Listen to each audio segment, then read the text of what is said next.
So let's just take a minute to gather our thoughts and heads and be here. Do whatever that's required for you. And we say, may grace be in our heads and in our thinking. May grace be in our eyes and in our seeing. May grace be in our ears and in our hearing. May grace be in our mouths and in our speaking. May grace be in our hearts and in our understanding, and may grace be at our ends and at our departing. And no matter who you are, no matter where you are on your spiritual journey, you are welcome here. Now, most of you missed our Christmas party. And I don't blame you, because the weather was miserable that night. I wore these shoes, which maybe you cannot see on television. And I promised that I would wear them today, but I didn't wear them from the car into the venue. Thank you, Tim Leatherwood, for hosting us at Anderson Fair. I didn't wear them because it was, I was afraid of getting electrocuted. And thank you, those of you who brought food. Thank you especially to Charlie Burris, Andy Black, Emily Wolfe, and Keaton Brown, who provided music. And we had the lustiest carol singing, I think, I have ever participated in. It's the first time in my life that I saw a stage performer come off the stage into the audience to congratulate somebody in the audience for being such a good singer. So Gail and Joe Adams, you win a Golden Globe Award for your singing that night. I hinted at the party that I had said last Sunday that if you came to the party, I would do something magical. And the stage didn't provide for that. So here's the problem. I don't actually do magic tricks. I know how to do magic tricks. But nobody likes to see a magic trick. If you walk up to somebody and say, you want to see a trick? No. Some of us, not all of you, but some of us as kids went through that phase where we learned something at grammar school and we went home and said to our parents, you want to see a trick, and they would endure it. That's what they did, endure it. And fortunately, most people grow out of that.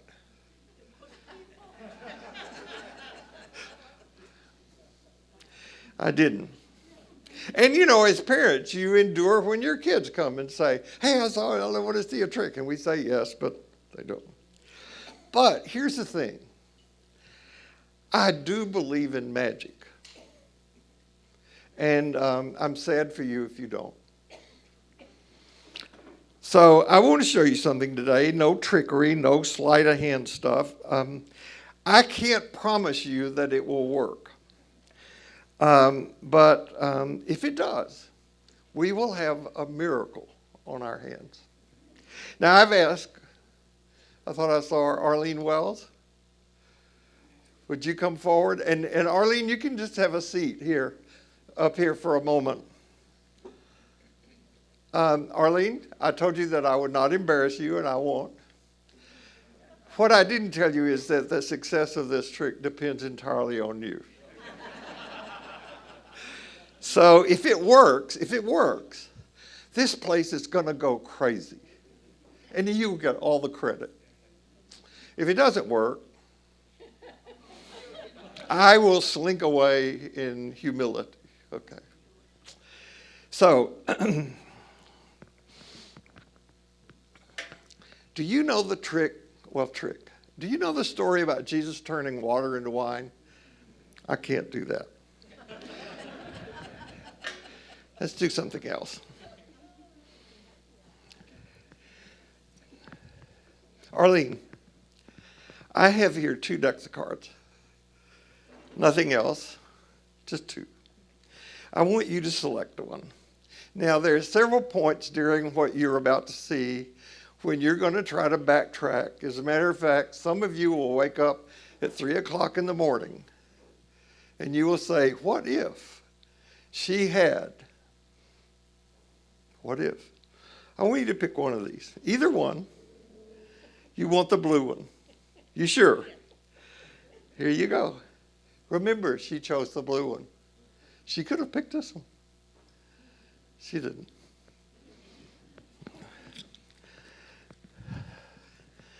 So you left me with the red deck. Red deck. I'm going to put the red deck in this glass right here. And I can't see, but I'm going to take a card and move it over here. Okay? You see what I'm doing? Moving a card over here. When you say stop, I will stop.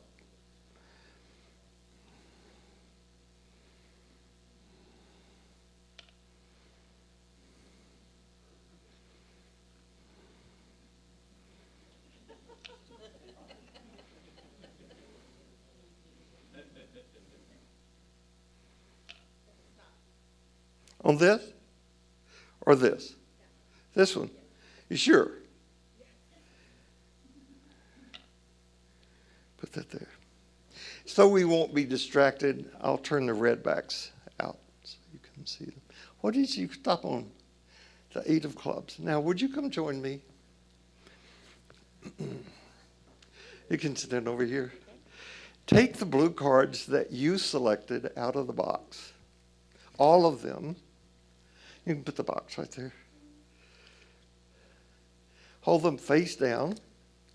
And I want you to deal them face up in my hands and stop when you get to the 8 of clubs. And we'll count out loud till you get there. But it's important to remember the number where the 8 of clubs.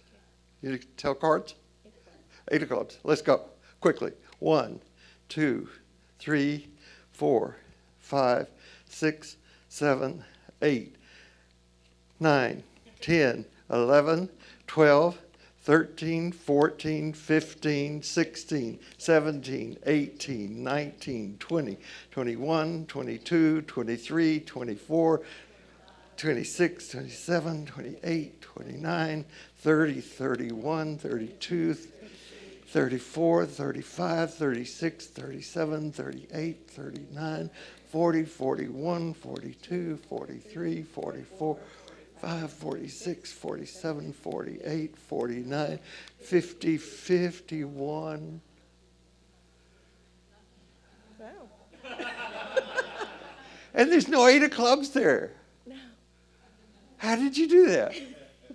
Because you see, last night before I went to bed, I took one card out of this deck and randomly inserted it in the red deck so that this 8 of clubs is the only blue back card in the red deck. Give her a hand.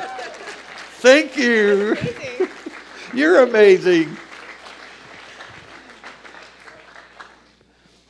As I said, at 3 or 4 o'clock in the morning, you're going to wake up and say, what if she had stopped one earlier card or one? Wow. At the party, Susan Peterson, by the way, Arlene and I will be in Vegas on weekends. At the party, Susan Peterson brought a book, and we read it without rehearsal. Where's Susan? Oh, right there. This is delightful. Thank you. It was such a gift. And I asked her if I could read it to you today as part of Christmas. This is not all we're going to do. This is a Christmas party. It's called the Jesus Christmas Party. And I wanted to know his other book. It was just called Father Christmas Needs a Wee. I didn't buy it yet, but I will. There was nothing the innkeeper liked more than a good night's sleep. But that night, there was a knock at the door. No room, said the innkeeper, but we're tired and have traveled through night and day. There's only the stable round back. Here's 2 blankets. Sign the register. So they signed it, Mary and Joseph. Then he shut the door, climbed the stairs, got into bed, and went to sleep. But then later there was another knock at the door. Excuse me, I wonder if you could lend us another small blanket. There, 1 smaller blanket, said the innkeeper. Then he shut the door, climbed the stairs, got into bed, and went to sleep. Then a bright light woke him up. That's all I need, said the innkeeper. He went down and looked. Then he shut the door, climbed the stairs, drew the curtains, got in bed, and went to sleep. But then there was another knock at the door. We are 3 shepherds. Well, what's the matter? Lost your sheep? We come to see Mary and Joseph. Round the back, said the innkeeper. Then he shut the door, climbed the stairs, got into bed, and went to sleep. But yet there was another knock at the door. We are the 3 kings. Round the back. Scared the poor kings. He slammed the door, climbed the stairs, got into bed, and went to sleep. But then there was a chorus of singing that woke him up.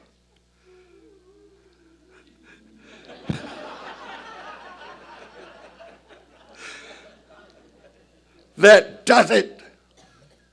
So he got out of bed, stomped down the stairs, threw open the door, went round the back, stormed into the stable, and was just about to speak when, shh, whispered everybody, you'll wake the baby. Baby, said the innkeeper. Yes, a baby has this night been born. Oh, said the innkeeper, looking crossly into the manger. And just at that moment, suddenly, amazingly, his anger seemed to fly away. Oh, said the innkeeper, isn't he lovely? In fact, he thought he was so special, he woke up all the other guests at the inn so they could come and have a look at the baby too. So no one got much sleep that night. The end. Thank you. And when Arlene and I are not in Vegas, Susan and I will be in an off-Broadway production reading things we haven't read before but need to be heard. So thank you. Thank you. So my job is to make sure to wake everybody up. That's what I do. As you know, as I hope you know, I love puns, jokes, funny cartoons. Sometimes that gets me into trouble. A few years ago when Matt Russell was here, he gave me a t-shirt that he said, this captures your mode of being in the world. And actually, in my defense, I have an explanation. I have a condition. When I wrote the Christmas letter that we will be sending out. We're going to do Christmas cards this afternoon, right? I wrote a draft of the Christmas letter that we send with our cards, and I put a joke in it. And I said in the letter, we are enjoying living on the 14th floor of our high-rise. We were going to live on the 15th floor, but that's another story. I gave the letter to Sherry for additions and corrections.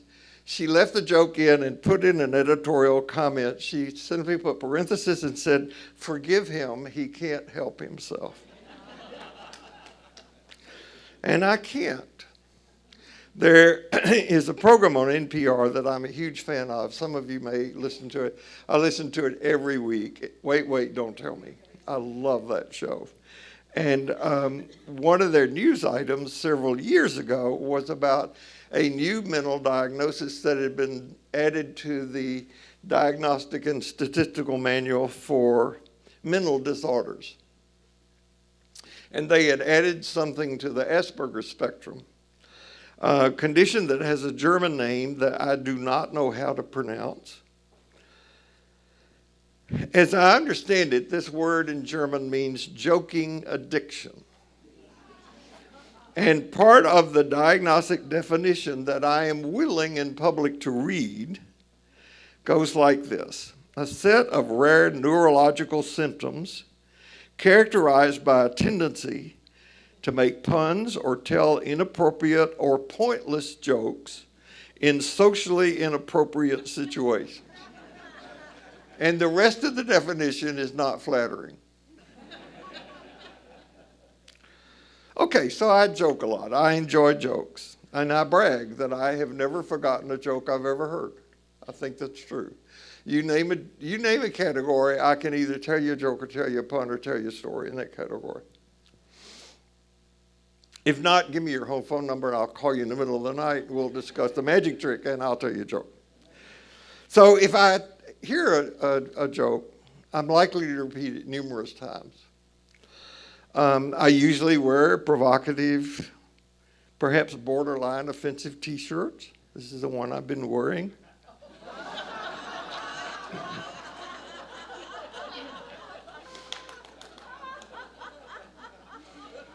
I've got a condition. I mean, come on. So maybe this happened at the Christmas party Friday night. I set up some joke, and one of you, I'm not going to point you out, said to Sherry, not to me, "You poor thing. You have to put up with this." And usually she will say, "You have no idea how many times I've heard that joke." Yeah. Well, I guess that's what happens when you live with somebody for a long time. You hear the same stuff over and over, right? We've been together for a long time. So it's bound to occur that I'll say some of the same stuff over and over. And I just hope you love me as much as Sherry does so that you will stay with me and not divorce me or put poison in my coffee. So here goes a bit that you've heard, but it's appropriate to the season. The thing that combined with my personality that led me to standing right here today was my fear of the dark as a child. Now, I have been blessed or cursed, maybe it's the condition, with a memory that can recall events from when I was 2.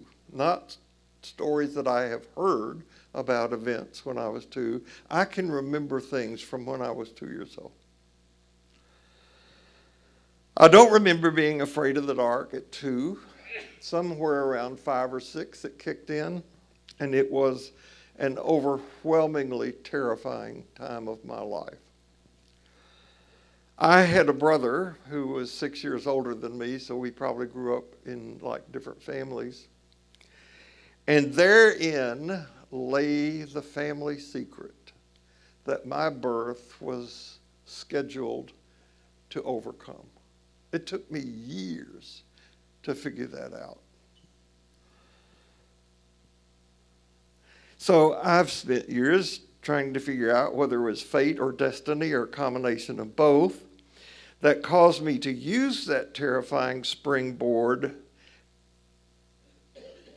that background as a springboard to search for ways to live with what this season is all about: peace on earth and peace with myself. I have read and exposed myself to teachers who might teach me why I was so frightened and why apparently other people weren't.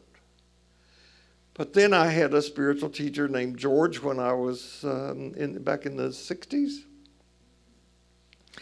And one of the things he taught me was how frightened you are. He said if you could give truth serum to everybody on the planet, one of the things that they will tell you is how scared they are. We're scared about all sorts of things. What's going to happen to our partner, our children, our finances, our health, our business, our country, et cetera, et cetera, et cetera.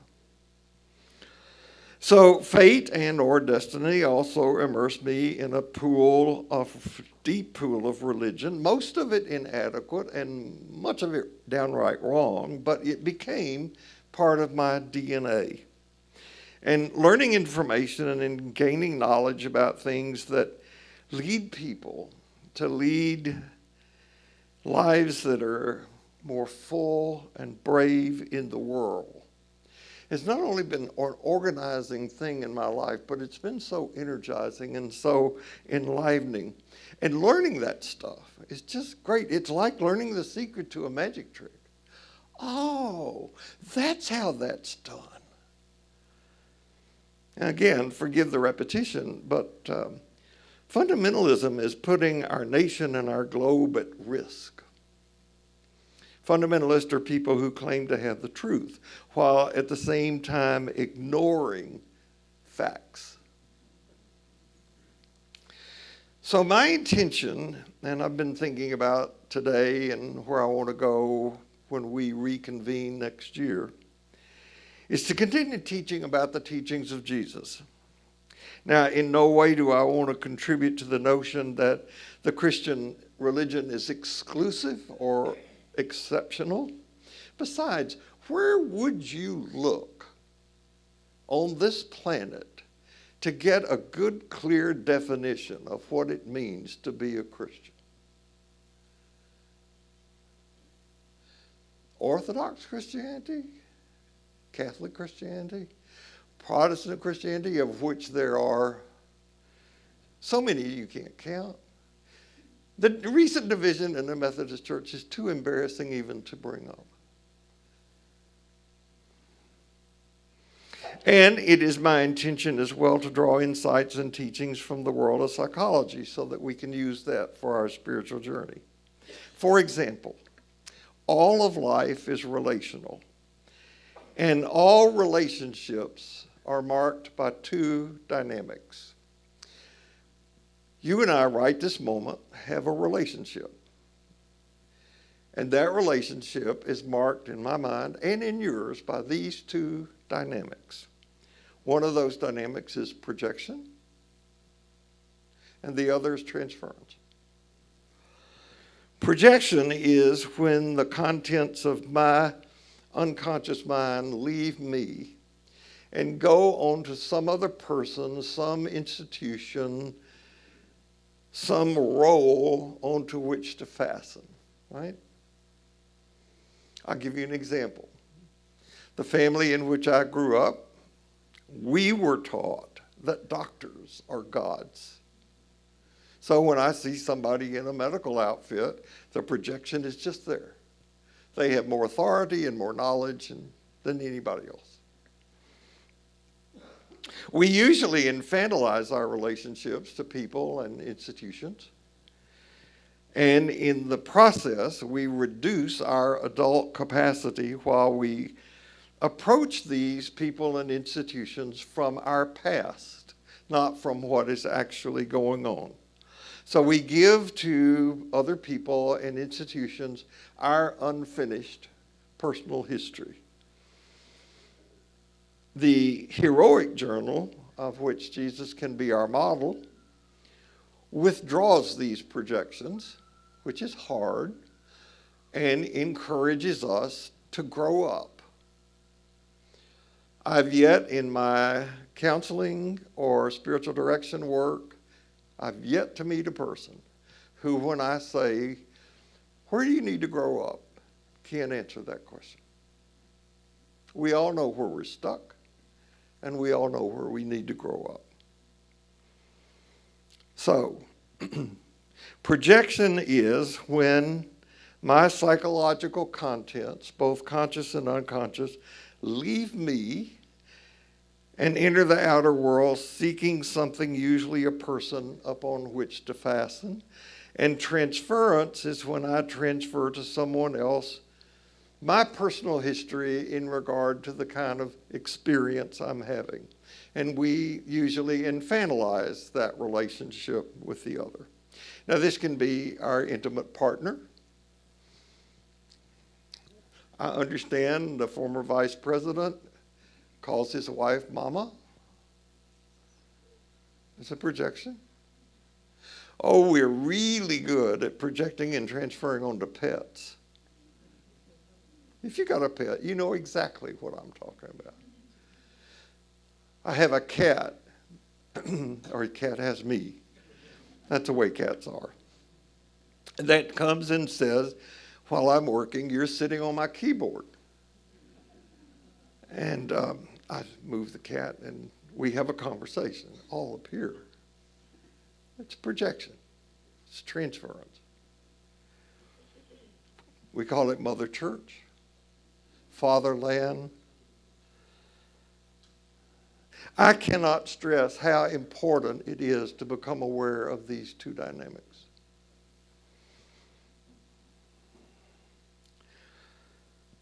Now, if you're going to be here, I want you to experience that you gain from these times a greater sense of purpose, and that you gain the tools and insights. And this is, again, to repeat something you've heard before, to be involved in the process of becoming a center of love, honesty, and freedom. Now, this sounds simple. It is not.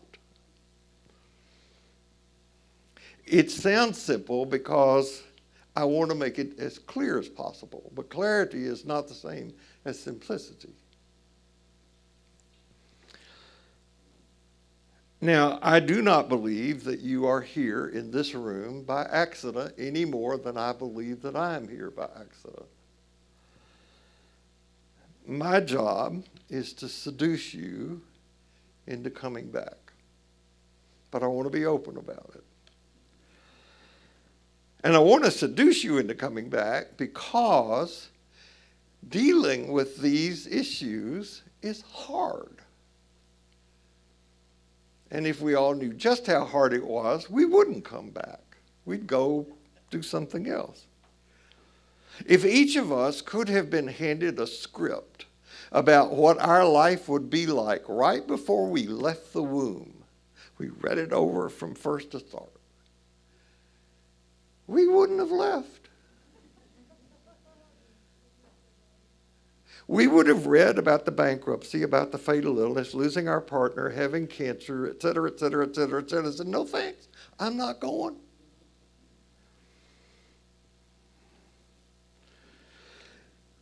Now, we deal with Jesus. I'm surprised that this is the first time I've seen this painting by Rembrandt. You familiar with it?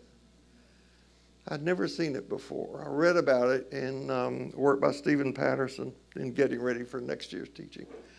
And it's in a museum in Berlin, I believe. We deal with Jesus because we live in this culture, we're unavoidably given Jesus. And so if we're going to be given Jesus, my plea is, let's get it right. And my faith is that we can use, as it was first experienced and intended, the Jesus story to overthrow the power of darkness. Begin with darkness, remember. Primarily, that fear and our fear of lethargy, our own lethargy. You know, lethargy is the code word for, oh, he suggested a book, but I don't have time to read that. That's too hard for me. I can't do that. There's nothing I can do about this anyway. That's somebody else's job. Somebody will take care of this. It'll all work out in the end. Whatever excuse we use for not showing up in life is lethargy. So fear and lethargy, they're there every day when we get up and we have to decide how we're going to deal with them. Most conscious people in the world, in the Western world, know about Jesus. People will tell you they believe in Jesus.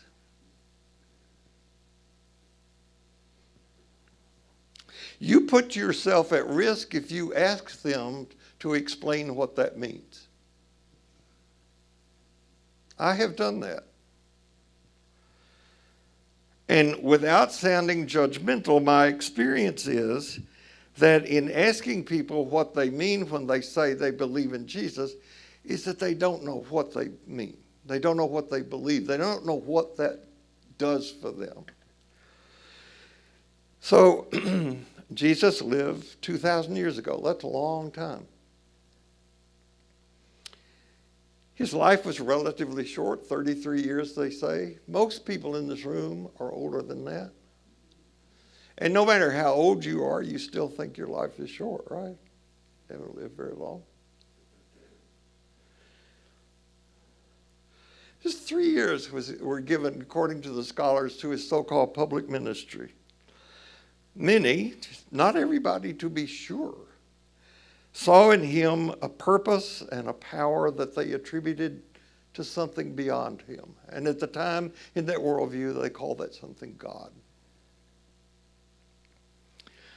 And his very existence was marked by those qualities I keep mentioning: love, honesty, freedom. And people who had been marginalized by society, that is, those who wouldn't find a place here, he welcomed. And in him they found acceptance, joy, forgiveness. He said, "In my eyes you are clean." And those who were warped and twisted in all sorts of ways, by their fears, by their lethargy, found in him peace, joy. That's what this season is about. He was a real person. And I know that one of the great contributions to my own journey when I was just starting in graduate school was a book by Harry Emerson Fosdick called On Being a Real Person. And then I read into Rudolf Bultmann, and he said the call of Jesus was to authentic existence. He said, don't turn Jesus down because you can't believe in the miracles of virgin birth and resurrection and all that. Turn him down because you hear what he's really calling you to, which is life. Paul Tillich captured it perfectly in one of his sermons. He said, it's the courage to be. Jesus didn't seem to need to prove himself. Rather, he spent his energies not calling attention to himself. He had the ability to give himself away. He gave love and freedom. He didn't put any restrictions on it. He was extravagant. And when he encountered and touched the lives of people, they were never the same. People looked at him. They seemed to look through him to something beyond him, to something that expanded them. I remember one of my teachers saying, we consider saints not because of them, but because of how we feel about ourselves when we are in their presence. So they saw in him, and in his love, hope for their own fulfillment. Now here's something that's really ironic. The very things that I keep holding up, love, honesty, freedom, scare people. Real love, real honesty, real freedom scares people.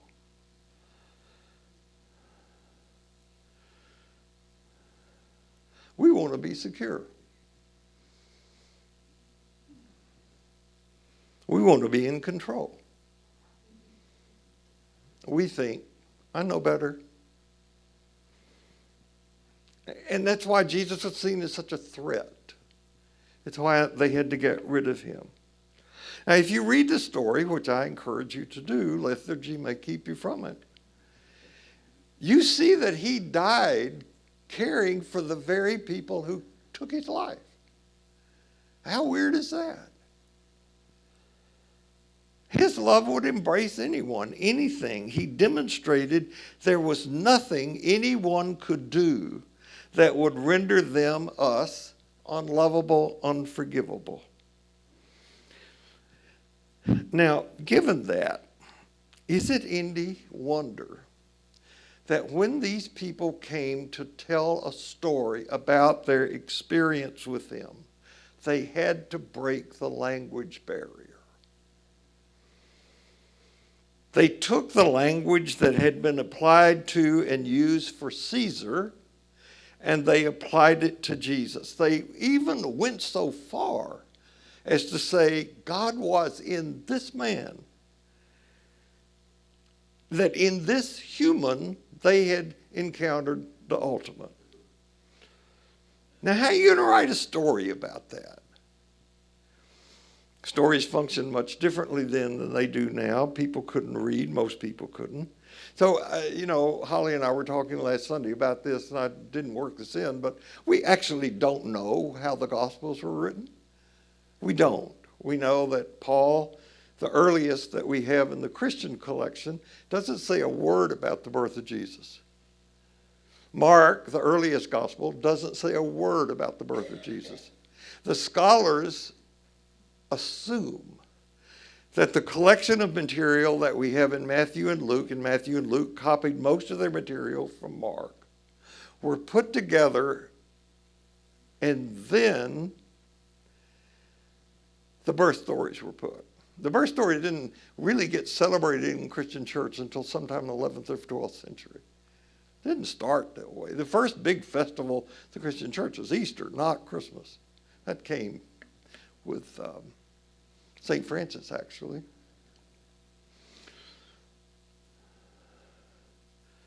So when they did decide to write something, they used this poetic, fantastic language to capture what they wanted to convey. And they said, when he came into the world, even the heavens rejoiced. There were angels that were singing. Kings came from all over the world to worship him, wise men as shepherds. Since God was in this man, surely God must be his father. Then we created a story. It was never intended to be taken seriously. Not literally taken seriously yet. But because we think we are so smart, our imaginations have become so earthbound that the imaginations of our souls has become impoverished. That's one reason to have a daily spiritual practice.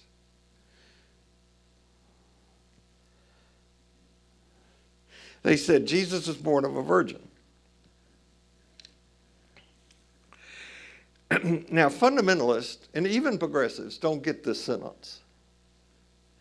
It is wrong to say Jesus was born of a virgin. It's right to say that Jesus was born of a virgin. Do you get the difference? It's wrong to say that Jesus was born of a virgin and put the emphasis there. That's wrong. It's right to say Jesus was born of a virgin.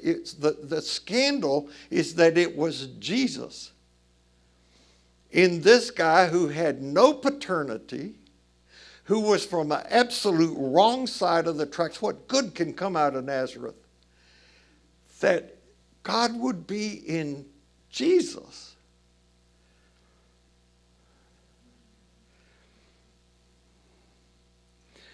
I began talking about the dark. It's been not that long ago when we didn't have these things, illumination.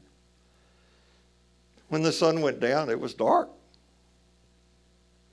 I read a piece not long ago that said that even when candles became options, when most people couldn't afford them.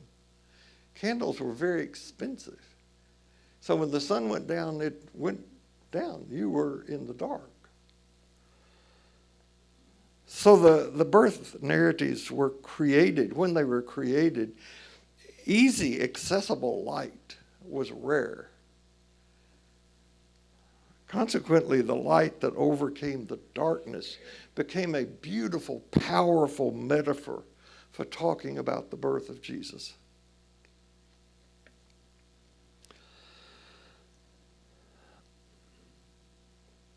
I said these stories are political before they're personal.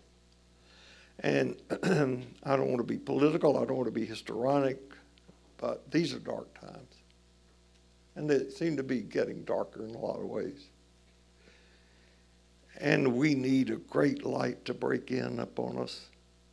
And then we need to be what Jesus called his followers to be, the light of the world. That's on us.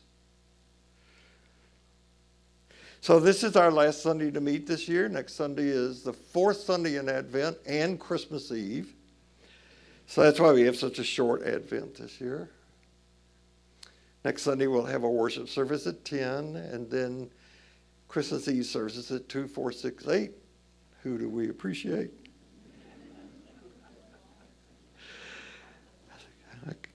I've got a condition. And then the next Sunday after that's New Year's Eve, and though there will be 2 services, we won't have a class meeting. So I wish you Merry Christmas, Happy New Year. And when we gather, we'll pick it up here with more trying to understand and appropriate Jesus for our lives and living. And my wish is that me, because it doesn't happen here, it won't happen there, could be touched by him in ever new, increasingly deeper ways. And I don't know about you, but when I have been so touched, it is indeed as if the heavens sing.